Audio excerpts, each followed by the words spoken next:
یاجوج ماجوج کے بارے میں قرآن مجید کیا ارشاد فرماتا ہے؟ اسلامی تعلیمات کے مطابق یاجوج ماجوج نامی وحشی قبائل کا خروج قیامت کی علامات کبریٰ میں سے ایک ہے۔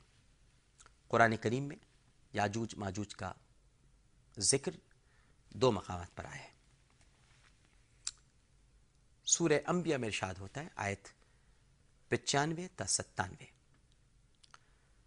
اور حرام ہے اس بستی پر جسے ہم نے ہلاک کر دیا ہو، وہ پھر پلٹ سکے یہاں تک کہ جب یاجوج ماجوج کھول دیے جائیں گے اور وہ ہر بلندی سے نکل پڑیں گے، اور وعدہ برحق کے پورا ہونے کا وقت قریب آنے لگے گا تو ان کی آنکھیں پھٹی کی پھٹی رہ جائیں گی۔ ہائے ہماری کم بختی، ہم اس چیز کی طرف سے غفلت میں پڑے ہوئے تھے بلکہ ہم ظالم تھے۔ اللہ تعالیٰ کے ایک نیکوکار بندے ذوالقرنین کے ذریعے یاجوج ماجوج کو پہاڑوں کے پیچھے دھکیلے جانے اور انہیں محبوس کر دینے کا واقعہ بھی قرآن مجید میں موجود ہے۔ سورہ کہف میں ارشاد ہوتا ہے، آیت 93 تا 97، پھر اس نے ایک مہم کا سامان کیا، یہاں تک کہ جب وہ پہاڑوں کے درمیان پہنچا، دو پہاڑوں کے درمیان پہنچا، تو اسے ان پہاڑوں کے پاس ایک قوم ملی جو مشکل ہی سے کوئی بات سمجھتی تھی۔ ان لوگوں نے کہا، اے ذوالقرنین، یاجوج اور ماجوج اس سرزمین پر فساد پھیلاتے ہیں، تو کیا ہم تجھے کوئی ٹیکس اس کام کے لیے دیں کہ تو ہمارے اور ان کے درمیان ایک بند تعمیر کر دے گا؟ اس نے کہا، جو کچھ میرے رب نے مجھے دے رکھا ہے وہ بہت ہے، تم بس محنت سے میری مدد کرو، میں تمہارے اور ان کے درمیان بند بنائے دیتا ہوں، مجھے لوہے کی چادریں لا دو۔ آخر جب دونوں پہاڑوں کی درمیانی خلا کو اس نے پاٹ دیا تو لوگوں سے کہا، اب آگ دہکاؤ، حتیٰ کہ جب یہ آہنی دیوار بالکل آگ کی طرح سرخ ہو گئی تو اس نے کہا، لاؤ اب میں اس پر پگھلا ہوا تانبا اونڈیلوں گا۔ یہ بند ایسا تھا کہ یاجوج ماجوج اس پر چڑھ کر بھی نہ آ سکتے تھے، اور اس میں نقب لگانا ان کے لیے اور بھی مشکل تھا۔ ذوالقرنین نے کہا، یہ میرے رب کی رحمت ہے، مگر جب میرے رب کے وعدے کا وقت آئے گا تو وہ اس کو پیوند خاک کر دے گا، اور میرے رب کا وعدہ برحق ہے۔ یاجوج ماجوج کے بارے میں نبی کریم صلی اللہ علیہ وآلہ وسلم کیا فرماتے ہیں؟ صحیح بخاری کی ایک روایت ہے، ام المومنین سیدہ زینب رضی اللہ تعالی عنہ بیان کرتی ہیں کہ ایک مرتبہ نبی کریم صلی اللہ علیہ وآلہ وسلم خواب راحت سے بیدار ہوئے تو یہ حالت تھی کہ چہرہ مبارک سرخ تھا، اور یہ ارشاد فرما رہے تھے، لا الہ الا اللہ، عرب کے لیے ہلاکت ہے اس شر سے جو قریب آ رہا ہے۔ آج یاجوج ماجوج پر قائم شدہ دیوار اس طرح کھول دی گئی ہے۔ حضور اکرم صلی اللہ علیہ وآلہ وسلم نے انگوٹھے پر انگلی رکھ کر اور گول حلقہ بنا کر دکھایا۔ سیدہ زینب بنت جہش رضی اللہ تعالی عنہ فرماتی ہیں، ام المومنین،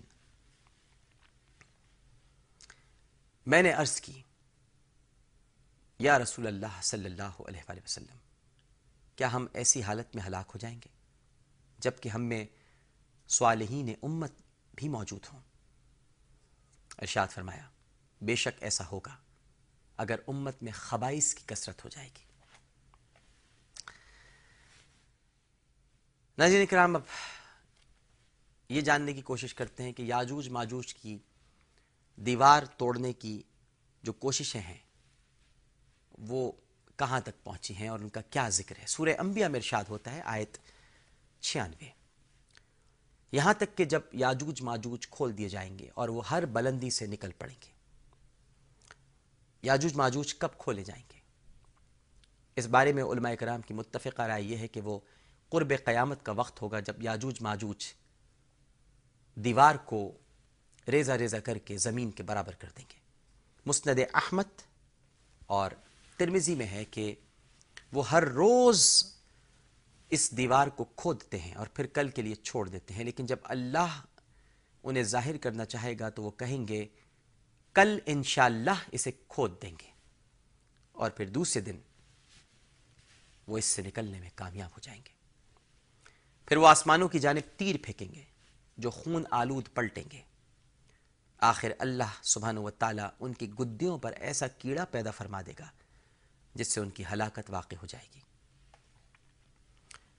صحیح مسلم میں حضرت نواس بن سمان رضی اللہ تعالی عنہ بیان کرتے ہیں، اور یہ صراحت کے ساتھ موجود ہے، کہ یاجوج ماجوج کا ظہور حضرت عیسیٰ علیہ السلام کے نزول کے بعد ان کی موجودگی میں ہوگا۔ یاجوج ماجوج ناظرین نمودار ہونے کے بعد کیا تباہیاں مچائیں گے، اور اس فتنے سے مومنین کو نجات کس طرح ملے گی، اس پر ہم گفتگو کا آغاز کرتے ہیں۔ لیکن چونکہ وقت ہمارے پاس محدود ہے، اور میرا خیال ہے کہ اگر ہم اس کو کل پر رکھیں، اور کیونکہ آج ابھی اگر ہم نے شروع کر دیا تو پھر بات سمٹ نہیں پائے گی، لہٰذا آثار قیامت کو ہم یہیں پر ختم کرتے ہیں پروگرام کو۔ اللہم صلی علی سیدنا و مولانا محمد وعلی آلہ وصحابہ وبارک وسلم وصلی علیہ عامل آخر حسین کو اجازت دیجیے۔ اگر پروگرام پیش کرتے ہوئے کوئی جملہ، کوئی لفظ ایسا نکل گیا ہو جو گستاخی کے زمرے میں آتا ہو، تو اپنے رب کے حضور معافی کا خواستگار ہوں۔ اللہ نے چاہا تو کل پھر حاضر خدمت ہوں گے۔ اپنا بہت خیال رکھیے گا۔ اللہ حافظ۔